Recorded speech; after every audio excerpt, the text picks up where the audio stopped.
Hello dear friends, I am sorry आज थोड़ी class late हो गई आपकी।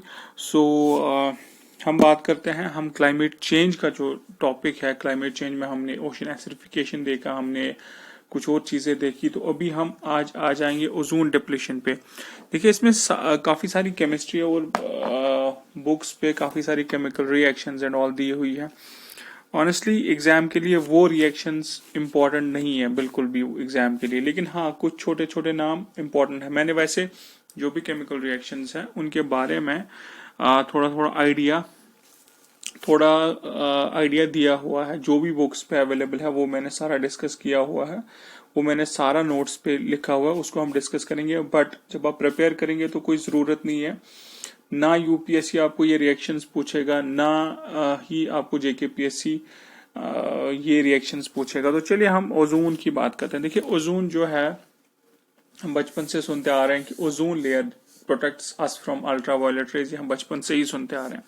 सो ओजोन असल में है क्या? देखिए ओजोन एक गैस है, नेचुरल गैस है। नेचुरल इसलिए कि ये मैन मेड नहीं है, ये बिल्कुल नेचुरल गैस है, हमेशा से था, विद सम एक्सेप्शंस कि जब अर्थ बन रही थी उस टाइम पे कुछ और प्रोसेसेस हो रही थी, उस टाइम पे गैसेस कुछ और थी। तो अगर ऑक्सीजन ओजोन को देखा तो इसमें 3 ऑक्सीजन के एटम्स होते हैं। So oxygen is a natural gas, और जो ऑक्सीजन जो ओजोन है इट्स एलोट्रॉप ऑफ ऑक्सीजन। जैसे हम कहते थे बचपन में, हम कहते थे कि जो ग्रेफाइट है, डायमंड है, वो एलोट्रोप्स हैं कार्बन के, ऐसे ही जो ओजोन है it is allotrope of oxygen.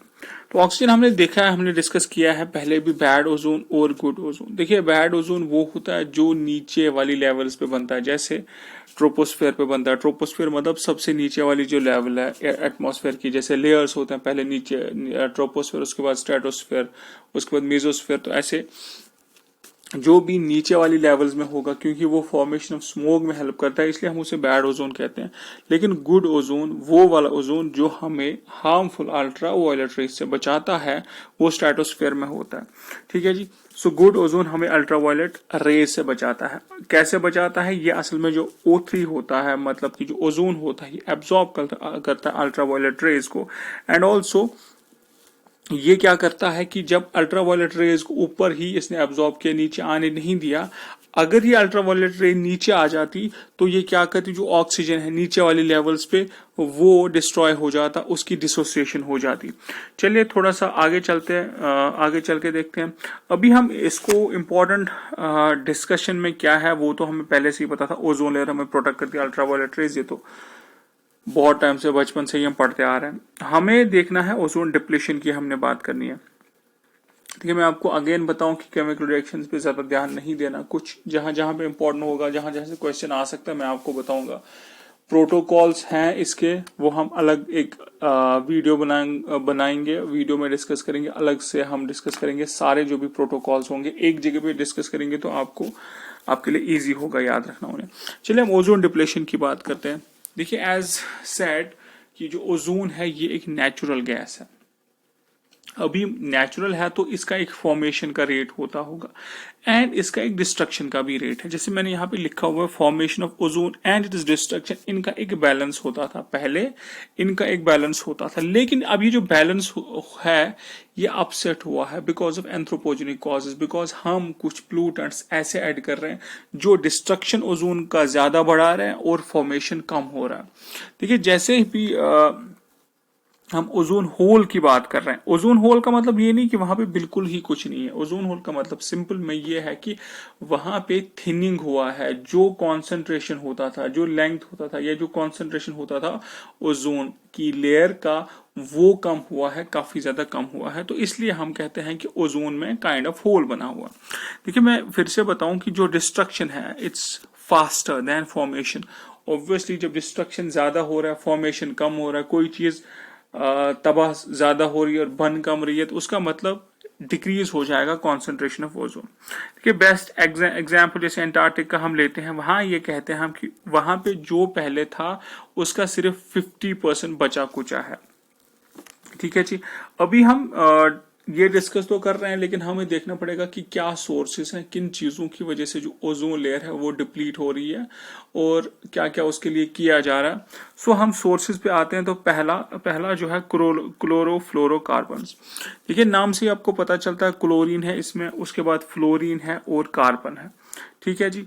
अब देखिए ये जो क्लोरोफ्लोरोकार्बन है ये कहाँ कहाँ पे होते हैं। देखिए फायर एक्सटिंग्विशर्स में होते हैं, फायर एक्सटिंग्विशर के बाद ये होते हैं एरोसॉल्स में होते हैं, उसके बाद ये फोमिंग जो एजेंट्स होते हैं, एसीज हम यूज करते हैं, रेफ्रिजरेटिंग जो भी रेफ्रिजरेशन होता है उसमें हम यूज करते हैं। इसको यूज क्यों किया जाता है? देखिए ये कहते हैं कि जो CFC है, क्लोरोफ्लोरोकार्बन है, ये नॉन कोरोसिव है, नॉन इन्फ्लेमेबल है, मतलब आग भी नहीं पकड़ेगा, कोरोसिव मतलब वो जो रस्टिंग है वो भी नहीं होने देगा, और इसकी टॉक्सिसिटी जो है वो लो है, प्लस ये केमिकली स्टेबल है।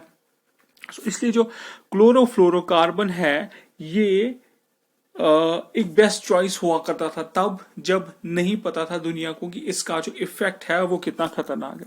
अभी देखिए रिमूवल ऑफ CFC, जो भी चीज आती है उसका फिर डिस्ट्रक्शन होता है। अगर CFC ऐड होता है एटमॉस्फेयर में उसके बाद इसका डिस्ट्रक्शन होता है। लेकिन क्या है यहाँ पे प्रॉब्लम कि इसका रिमूवल काफी ज्यादा डिफिकल्ट है। It takes around 40 to 150 years destruction में। मतलब जब भी क्लोरोफ्लोरोकार्बन ऐड हुआ एटमॉस्फेयर में तो 40 से लेके 150 साल लग जाते हैं। तो अब इमेजिन कीजिए बहुत ही खराबी हो जाती है इससे। प्लस इससे अगर हम ये बात करें कि क्या लाइट से ये डिसोसिएट होता है, बिखर जाता है? नहीं। जो क्लोरोफ्लोरोकार्बन है लाइट भी, कोई भी रेडिएशन उसका कुछ नहीं बिगाड़ सकती। रेन आउट, जैसे कि रेन ऊपर से आई उसको अपने आप में मिला के ले जाए, ऐसा भी नहीं होता। तो मैं ये कहूंगा कि जो क्लोरोफ्लोरोकार्बन है ये डिफिकल्ट है रिमूव करना एटमॉस्फेयर से, और ये नॉन कोरोसिव है, नॉन इन्फ्लेमेबल है, और कहाँ कहाँ से आता है। चलिए इसके बाद हम बात करते हैं अभी प्रोसेस ऑफ डिप्लीशन में क्या होता है, जो ओजोन का लेयर है वो डिप्लीट कैसे होता है। अगर हम मैकेनिज्म की बात करते हैं, हम बोलते हैं chlorofluorocarbon reach atmosphere from sources by gradual evaporation. चाहे कहीं पे रेफ्रिजरेशन है, कहीं पे AC है, तो फाइनली ये CFC जब निकलते हैं, या कहीं पे पुराना जो है रेफ्रिजरेटर वो हमने कहीं पे रख दिया साइड में, तो अल्टीमेटली क्या होगा, वहां से ये गैसेस निकल जाएंगी और ये ऊपर पहुंचेंगे। देखिए पहले तो ये होगा, गैस जब रिलीज होगी तो ये पहुंचेगी ट्रोपोस्फेयर में, ठीक है जी।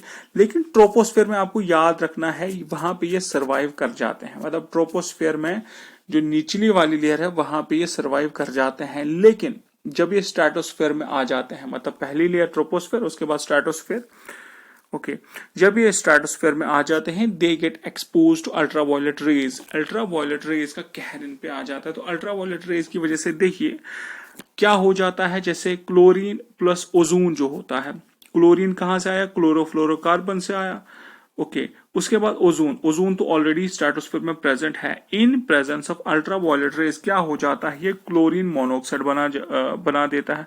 मैं फिर से रिपीट करता हूँ, केमिकल रिएक्शन जो उसमें होती है नॉट इंपॉर्टेंट, आपको ज्यादा नहीं समझना इसमें, लेकिन फिर भी मैं समझाऊंगा आपकी सेटिस्फेक्शन के लिए। देखिए अभी क्या होता है, यहाँ पे क्लोरीन मोनोऑक्साइड बना, मतलब क्लोरीन ने सीधा अटैक किया ओजोन पे इन प्रेजेंस ऑफ अल्ट्रावायलेट, तो वहां से क्लोरीन मोनोऑक्साइड बना प्लस ऑक्सीजन बना। अब ये जो क्लोरीन मोनोऑक्साइड है ये नेसेंट ऑक्सीजन से फिर से मिलता है, और यहाँ पे आपको दिखेगा फिर से क्लोरीन बनेगा और फिर से ऑक्सीजन बनेगा। फिर ये जो क्लोरीन है अगेन ये फिर से ओजोन को अटैक करेगा जैसे यहाँ पे किया था। फिर जो क्लोरीन यहाँ से रिलीज हुआ, ये वाली रिएक्शन से जो क्लोरीन रिलीज हुआ ये सीधे पहुंचेगा, ये फिर से मिल जाएगा ओजोन के साथ, और अगेन ऐसा ही सीन होगा कि क्लोरीन मोनोऑक्साइड निकलेगा और ऑक्सीजन निकलेगा। तो एक काइंड ऑफ चेन रिएक्शन जैसी बन जाती है, ठीक है जी। अब चेन रिएक्शन से क्या हो रहा है, यहाँ पे हम देख रहे हैं कि जो क्लोरीन मिल रहा है ये O3 को डिस्ट्रॉय कर रहा है, मतलब ये जो ओजोन है उसको डिस्ट्रॉय कर रहा है, उसको क्लोरीन मोनोऑक्साइड और ऑक्सीजन में कन्वर्ट कर रहा है। सो मैं ये कहूंगा कि क्लोरीन की वजह से जो ओजोन है वो डिस्ट्रॉय हो रहा है। देखिए ओके, चलिए आगे थोड़ा सा चलते हैं। अगर हम सब्स्टिट्यूट्स की बात करते हैं, सब्स्टिट्यूट्स की बात करने से पहले किसी बुक पे लिखा है, कहते हैं कि 1 chlorine molecule destroys 1 lakh ozone molecules. मतलब यहाँ पे जो ये वाला रिएक्शन जो क्लोरीन मॉलिक्यूल ने किया, ये एक क्लोरीन का जो मॉलिक्यूल होता है ये 1 लाख 1 लाख जो ओजोन के मॉलिक्यूल्स होते हैं तो उनको डिस्ट्रॉय कर लेता। अब आप खुद ही इमेजिन कीजिए कि कितना हार्मफुल है ये, कितना हार्मफुल है क्लोरोफ्लोरोकार्बन्स का इमिट होना एटमॉस्फेयर में। फाइनली उसका जो ट्रोपोस्फेयर में तो वो स्टेबल होता है, ट्रोपोस्फेयर में आपको याद रखना हो सकता है एमसीक्यू के लिए, ट्रोपोस्फेयर में तो वो ठीक ठाक होता है, उससे कोई कुछ नहीं होता, लेकिन वो जो ऊपर पहुंचता है वहां पे अल्ट्रावायलेट रेस की वजह से उसमें डिसोसिएशन होता है।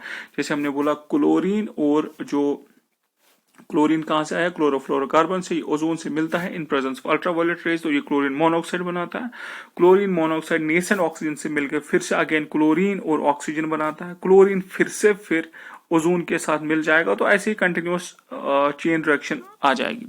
देखिए अगर क्लोरीन सब्स्टिट्यूट्स की बात करते हैं, chlorine sorry not chlorine substitutes, chlorofluorocarbons के सब्स्टिट्यूट्स की, इनके बदले हम क्या चीजों को यूज करें, तो आपको याद रखना हाइड्रोफ्लोरोकार्बन्स HFC134A और प्लस R152A, ये 2 चीजें आपको याद रखनी है एमसीक्यू के लिए। ओके, चलिए थोड़ा सा आगे चलते हैं। हमने समझ लिया जो क्लोरीन है वो कैसे करता है, और हमने ये भी समझ लिया कि एक क्लोरीन मॉलिक्यूल में इतना पोटेंशियल है कि वो 1 लाख ओजोन के मॉलिक्यूल्स को खराब कर सकता है। अभी आ जाते हैं हम नाइट्रोजन ऑक्साइड पे। पहले हम देखिए नाइट्रोजन ऑक्साइड आता कहां से है। पहला थर्मोन्यूक्लियर वेपन से आ जाता है, फर्टिलाइजर से आ जाता है, ओशन से, वेस्ट वाटर ट्रीटमेंट से, मैरीन सेडिमेंट से, व्हीकल से, काफी सारे सोर्सेस होते हैं नाइट्रोजन ऑक्साइड के। अभी नाइट्रोजन ऑक्साइड जो है, अगेन नाइट्रोजन ऑक्साइड जो है ये डिस्ट्रॉय कैसे करता है, ये O3 के साथ मतलब ओजोन के साथ मिलेगा तो ये बनाएगा नाइट्रोजन डाइऑक्साइड, प्लस वहां से ऑक्सीजन निकलेगा। उसके बाद ये नाइट्रोजन डाइऑक्साइड जो है ये ऑक्सीजन, नेसेंट ऑक्सीजन से फिर से मिलेगा और ये फिर से नाइट्रस ऑक्साइड बनाएगा, तो अगेन एंड अगेन वही पहुंचेगा। अगेन एंड अगेन मैं कहूंगा ये जो रिएक्शंस होती हैं ये डिस्ट्रक्टिव रिएक्शंस होती हैं, और इन डिस्ट्रक्टिव रिएक्शन से क्या होगा, फाइनली जो हमारा जो ओजोन है वो खराब हो रहा है। सो अभी तक हमने देखा जो नाइट्रोजन ऑक्साइड है ये भी डिप्लीट कर रहा है। उसके बाद उससे पहले हमने देखा क्लोरोफ्लोरोकार्बन है वो भी डिप्लीट कर रहे हैं।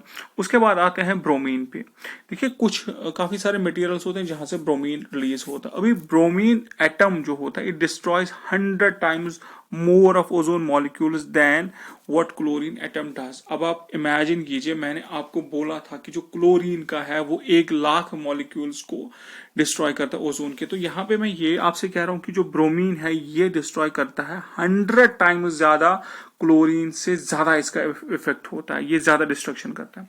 देखिए क्लोरीन ऑक्साइड जो होता है जो बना है, जैसे हमने देखा पहले वाले रिएक्शंस, जैसे हमने यहाँ पे देखा क्लोरीन मोनोऑक्साइड, यहाँ वाली रिएक्शंस में जब CFCs जो थे वो ब्रेक हो रहे थे, अभी वो क्लोरीन ऑक्साइड जो है वो एटमॉस्फेयर में है, प्लस ब्रोमीन ऑक्साइड आता है, तो यहाँ पे ब्रोमीन क्लोराइड बनता है और ऑक्सीजन रिलीज होता है। तो मैं ये कहूंगा अभी ये चीजें भी मिलके क्या करती हैं, ये चीजें जब जो ये ब्रोमीन क्लोराइड है इस पे जब सनलाइट पड़ती है ये ब्रेक हो जाता है। एक किस में ब्रेक हो जाता है, एक तो क्लोरीन में, दूसरा ये ब्रोमीन में ब्रेक हो जाता है। अभी उसके बाद ये जो क्लोरीन है ये अटैक करेगा ओजोन पे, ब्रोमीन भी अटैक करेगा ओजोन पे, जैसे ये ब्रोमीन ऑक्साइड बनाएगा, डिसोसिएशन करेगा, तो अगेन एंड अगेन बहुत सारी रिएक्शंस ऐसे होती हैं जो हमारे ओजोन को डिस्ट्रॉय कर रही है। Again I repeat, you need not to remember any question any this reaction, कोई जरूरी नहीं है, बस ये आप याद रखना है कि ब्रोमीन यस सबसे ज्यादा हार्मफुल है, या इससे भी अगर आप गूगल सर्च करते हैं कोई नया रिसर्च आता है कि कोई उससे भी ज्यादा है, कुछ और फैक्ट्स आप ऐड कर सकते हैं, वो घुमा के आपको क्वेश्चन उस चीज के बारे में पूछा जाएगा। आपने और सोर्सेज कंसल्ट करने हैं, मैंने काफी सारे सोर्सेज कंसल्ट किए वीडियो बनाने के लिए, यू कैन ऐड कुछ और सोर्सेज भी। देखिए मॉनिटरिंग ऑफ ओजोन लेयर, अगर मैं कहूं कि कौन से वर्ल्ड इंस्टीट्यूशंस हैं जो इसकी मॉनिटरिंग करते हैं, पहला मैं बोलूंगा वर्ल्ड मेट्रोलॉजिकल ऑर्गेनाइजेशन, उसके बाद वर्ल्ड वेदर वॉच है, उसके बाद integrated global ocean services system है, और ग्लोबल क्लाइमेट ऑब्जर्विंग सिस्टम्स है एमसीक्यू के लिए। इनका क्या काम होता है, इनके और बहुत सारे काम होते हैं, लेकिन apart from there normal work ये क्या करते हैं, ये ध्यान रखते हैं कि ओजोन है उसका थिकनेस कहां पहुंचा, उसमें क्या प्रॉब्लम है, कोई और इश्यू तो नहीं है। ओके उसके बाद देखिए सबसे जो हम करते हैं बात, हम करते हैं एंटार्क्टिक में जो ओजोन डिप्लेशन हुआ उसको थोड़ा सा हम देख लेते हैं। देखिए अगर यहाँ पे मैं अर्थ बोल रहा हूँ, यहाँ पे आपको पता है ये अर्थ है, उसके बाद ट्रोपोस्फेयर, उसके बाद स्ट्रेटोस्फेयर, और यहाँ पे स्ट्रेटोपॉज है। देखिए यहाँ पे थोड़ा सा हम बात करते हैं।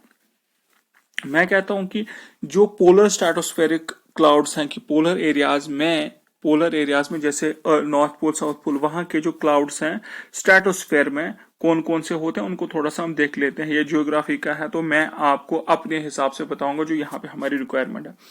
फर्स्ट वाला नेक्रेशियस क्लाउड, ये बहुत बड़े क्लाउड्स होते हैं, अराउंड 10 to 100 किलोमीटर इनका स्प्रेड होता है, और इनको नेक्रियस क्लाउड्स को मदर ऑफ पर्ल क्लाउड्स भी कहा जाता है।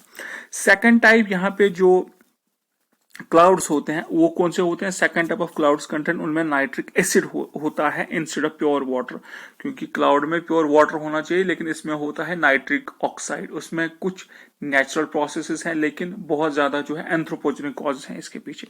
उसके बाद मैं ये कहूंगा कि जो क्लोरीन रिलीज हुआ है ब्रेकडाउन से, वो यहाँ पे सीएफसी का जो ब्रेकडाउन हुआ है वहां से क्लोरीन जो निकला था, हमने क्या बोला था? हमने वो बोला था कि क्लोरीन मोनोऑक्साइड बनता है और ऑक्सीजन बनता है।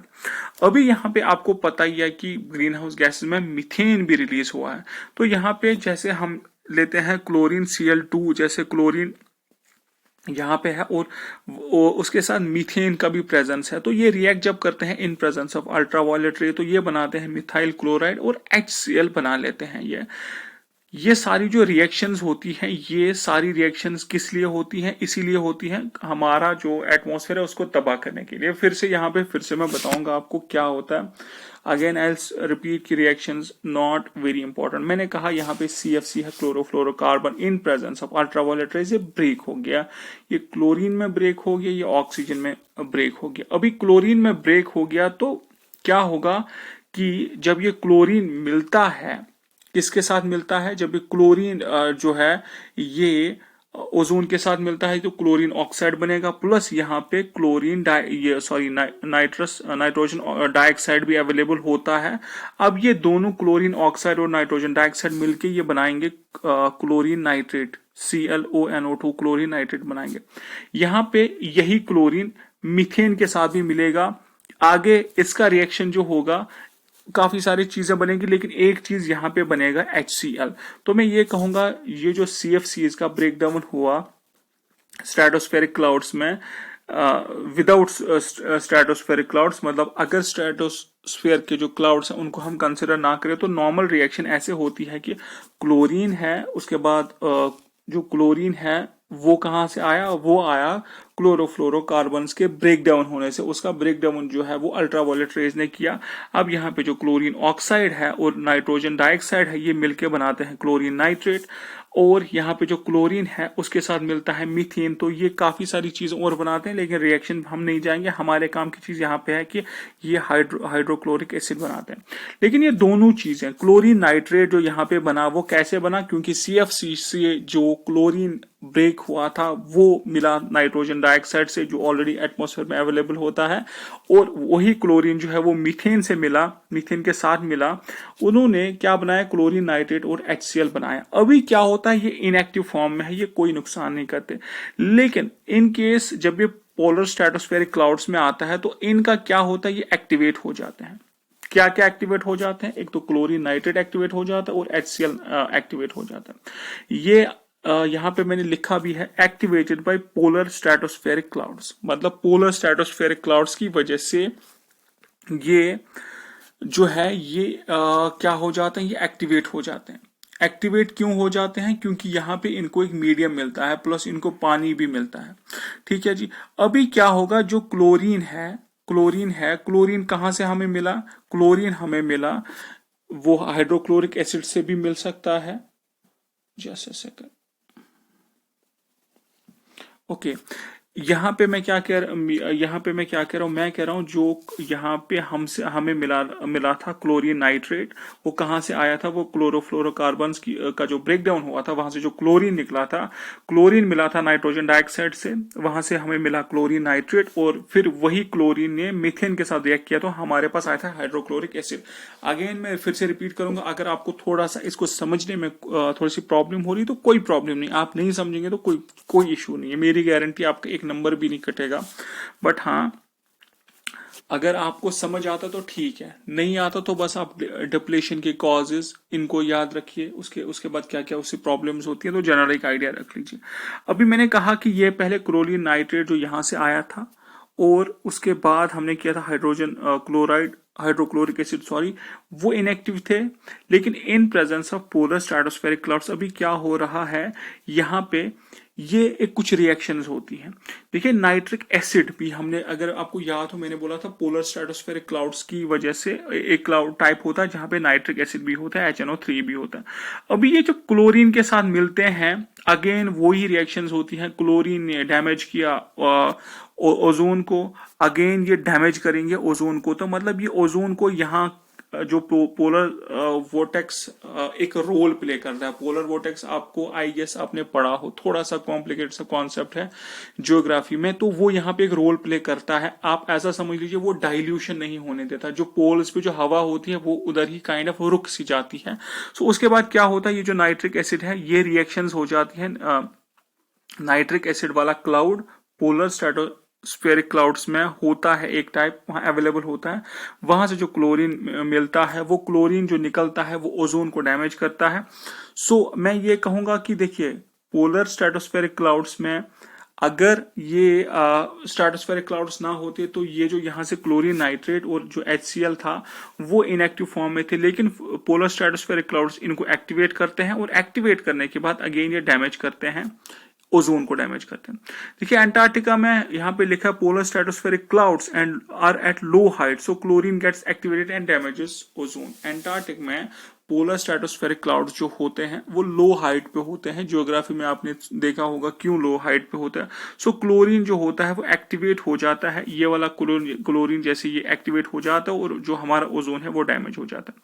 आई होप आपको ये चीज समझ आ गई हो। मैं फिर से बताऊंगा, अगर आपको केमिकल रिएक्शन इसकी नहीं समझ आई है तो कोई इशू नहीं, कोई प्रॉब्लम नहीं, मेरी गारंटी आपका एक नंबर भी नहीं कटेगा अगर आप बाकी वाली चीजों को आप अच्छे से समझ लेते हैं, अगर आपने बाकी चीजों को समझ लिया अच्छे से।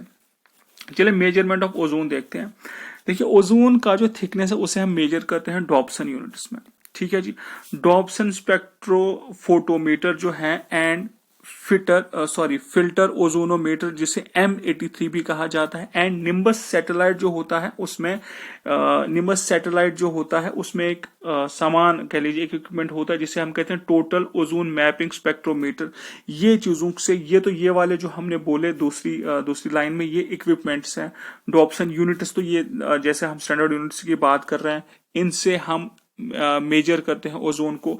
आपको क्या नाम याद रखना है, डॉप्सन स्पेक्ट्रोफोटोमीटर, आपको याद रखना है फिटर ओजोनोमीटर जिसे M83 भी कहते हैं, और आपको ये याद रखना है टोटल ओजोन मैपिंग स्पेक्ट्रोमीटर, ये प्रेजेंट होता है निम्बस 7 सैटेलाइट में।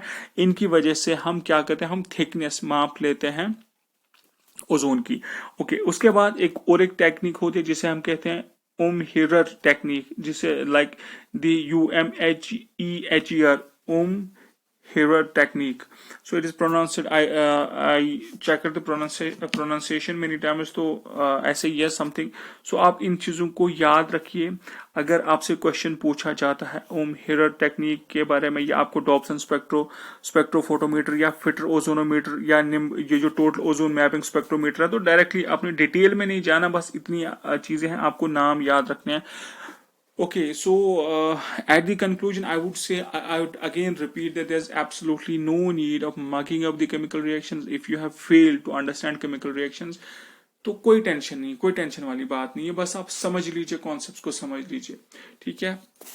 सो ये हमारा दूसरा यूनिट था, सॉरी दूसरा पार्ट था हमारा क्लाइमेट चेंज में। आई होप आपको चीजें क्लियर हैं, नहीं क्लियर हैं तो आप फोन करके पूछ लीजिएगा, जैसे बहुत सारे स्टूडेंट्स फोन करके पूछते हैं।